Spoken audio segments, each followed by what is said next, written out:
with on March 29th, it's my birthday. And all I want to see happen on my birthday is for Elon to be taken down. This is domestic terrorism. And Maria, now you have this Congresswoman Crockett who is calling for attacks on Elon Musk on her birthday. Let's take him out on my birthday, she says. And yet she turns and says, oh, I'm not calling for violence. Well, she is an elected public official. And so she needs to tread very carefully because nothing will happen to Elon Musk. During a heated House Judiciary hearing, Representative Jasmine Crockett pushed back strongly against Attorney General Pam Bondi, accusing her of using Fox News as a platform to issue what Crockett described as a personal threat.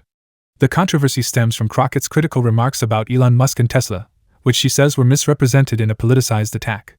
Crockett didn't mince words, referring to Fox News as faux news, adding that while some people may trust the network, she views it as a source of misinformation. She took particular issue with Bondi, the country's top law enforcement officer, using that platform to publicly criticize her. According to Crockett, Bondi's actions send a dangerous message, one that undermines the Constitution by targeting a sitting member of Congress for expressing her First Amendment rights. To have the sitting Attorney General go on, and I'm gonna call it faux news, I know some of y'all love it, but it's fake to me. To have her go on Fox News and to then decide that she wanted to send a threat to me, it was wrong. Because here it is, she is the highest law enforcement agent in this country, and people are watching and they are consuming this information and they are believing that simply because I decided that I wanted to exercise my right to free speech, which I am not abridged from doing, that she then wanted to then politicize something that should not be politicized.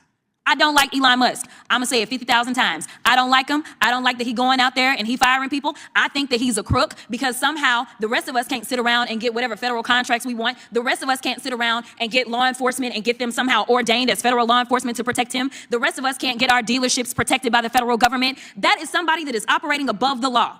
The Texas Democrat also doubled down on her stance against Elon Musk. She claimed Musk benefits from federal protections and special treatment that the average business owner could never dream of. Crockett accused Musk of laying off workers while securing favorable federal contracts and even leveraging federal law enforcement protections for his own companies. In her view, this is an example of someone operating above the law, simply because of his wealth and influence. Crockett went on to note that global protests against Musk took place on her birthday, a fact she welcomed. She emphasized that the protests were peaceful, and that her previous comments encouraging demonstrations were not calls to action, but reminders for people to exercise their constitutional rights responsibly. For whatever reason, just because he has a lot of money, more money than everybody else, and yes, I am happy to see that on my birthday, which is what I said, there were peaceful protests around this world against him, because he is a problem.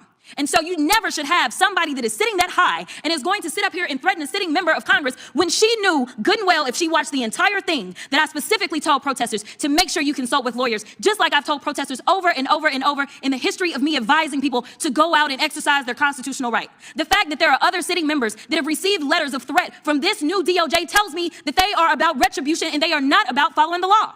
She pointed out that she has a long-standing history of advising protesters to consult with legal professionals before taking to the streets.